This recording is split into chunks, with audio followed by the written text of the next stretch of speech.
Dobar dan svima, dobrodošli u još jedan video. U ovom videu ćemo malo pričati o tome kako da ispitate mrežni kabel, odnosno da vidite gdje je problem i šta je problem u tom kablu. Znači najčešće su kvarovi tamo negdje na početku ili na kraju kabla, neka se žica odlemi ili nešto slično, ali ovog puta to nije bio slučaj, ali vidjet ćete sve i dalje. Znači samo premostite ove vile jednim provodnikom, znači žicom najobičnijom, i postavite u fazu i u nulu, znači sonde crnu i crvenu, isti đavo gdje ćete staviti koju, samo nemojte da stavite u uzemljenje.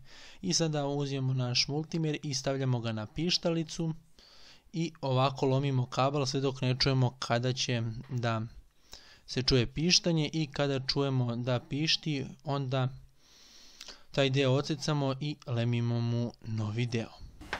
I eto, to bi znači bilo sve, nema tu više ništa specijalno se kaže. Ja vam se zahvaljujem na pažnji i želim prijetan dan.